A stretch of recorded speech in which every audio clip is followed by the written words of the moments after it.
Hey, it's me, MLB. Here is chapter 89 of Heard You Like Me, and this one is titled Hot Springs Prep. True, you replied, trying to focus back on your studies.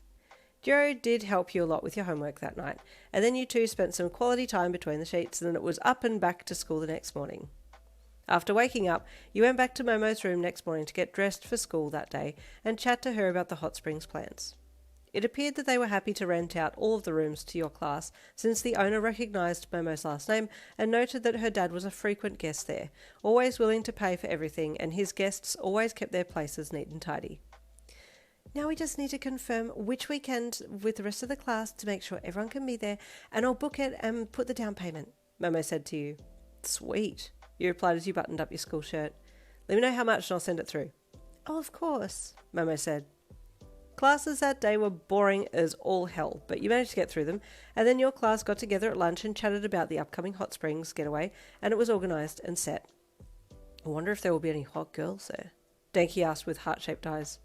Bro, I think we've booked everything out. I don't know if there will be anyone else there besides us, he said with a small chuckle. But if there's anyone else, I will wing woman you so hard you won't even be able to feel your toes, you said. Oh, thanks, Ruzgod, he said excitedly. Bro, I don't really think that sounds good, Sarah said from the other side of him, having been listening in. Why? Denki asked with confusion. She said she was going to go so hard you wouldn't be able to feel your toes. That sounds pretty bad, he said. It's a figure of speech, you replied flippantly. Oh, okay, awesome, Denki said brightly. I've never heard it before, Sarah added suspiciously. Yeah, because I just made it up, you said with a chuckle, before taking a sip of your drink. Both boys' sweat dropped at you, but Momo then stood up and called attention to herself. I'd just like to say that I'm so proud of our class and our achievements this year, and I'm looking forward to this hot springs adventure, she said, holding up her bottle of water for a toast. To us, she called happily. To us, you yelled, holding up your drink to celebrate. Yeah, Denki added, holding up his bun as he was eating it, which then prompted everyone else to hold up whatever they had in their hands, and the joy spread through everyone there. It felt like those next few weeks flew by. School was mostly the same, no real hiccups, just the standard stuff, and then as time got closer to going away, everyone started focusing on that and working towards that weekend. Do we need swimmers? Eureka asked Mina in the kitchen one night. I don't think so. It's going to be a girls-only hot springs and then also a boys' one on the other side of a wall, I assume, she said thoughtfully, looking around the kitchen to spot you. Hey, Yin, she called. Present, you shouted from inside the pantry. Got a question about swimmers, she called, a look of surprise on her face when you emerged from the pantry with an apple hanging from your mouth. Yeah? You asked, unhinging the apple from your teeth. Do we need them? She asked you. Nah, you said, before shoving the apple back between your teeth. It's a girls only and a boys only, right? She then asked again, making you remove the apple again to reply to her. Yeah, you said, then shoved the apple back between your teeth. She watched with amusement and then switched her questioning up. Are you going to bite that thing or are you just going to hold it in between your teeth all night? She asked with a curious smile on her face. You pulled your teeth out of the apple again and held it in your hand while you replied to her. Bro, I'm trying to bite this thing, but I've bitten too far into the apple and now I can't clamp down and break a bit off. I have to bite smaller, you said with a little exasperation. Oh, I can cut it for you if you like, Eureka offered, reaching for the knife on the chopping board nearby. Okay, if you chop it for me, you can have the other half, you said. Really? She asked excitedly. Okay, deal. You handed her the apple and she eagerly took it and placed it on the board to cut it up. While she was doing that, you went back to talking to Mina.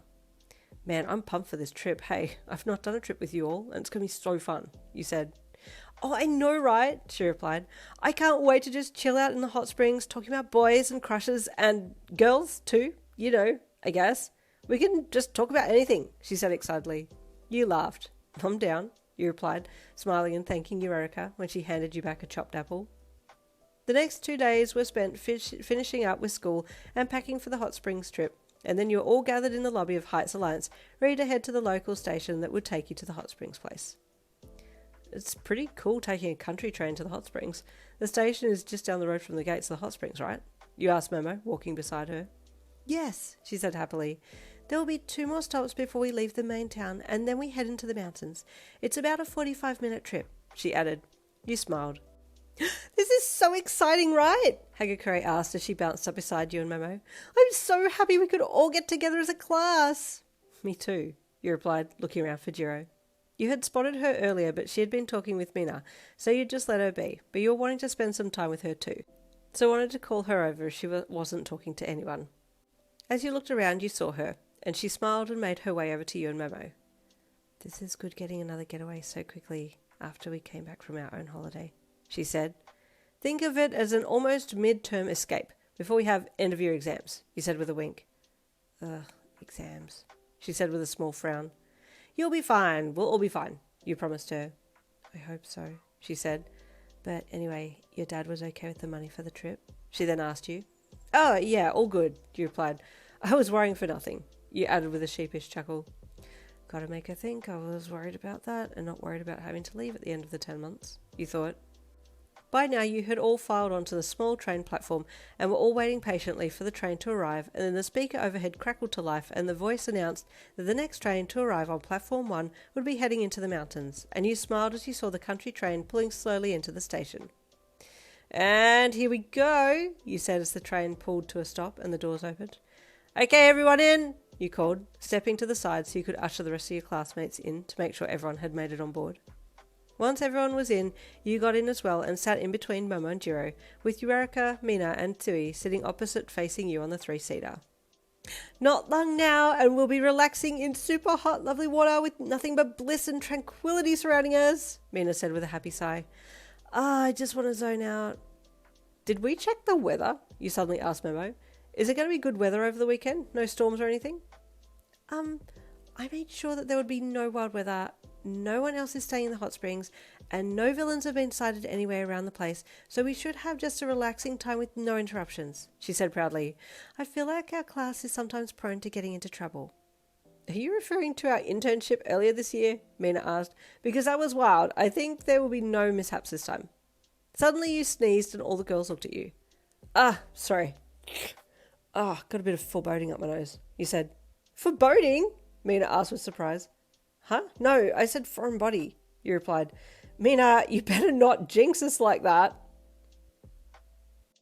Yeah, she totally said foreboding. Stay tuned for chapter 90 coming tomorrow. See you then.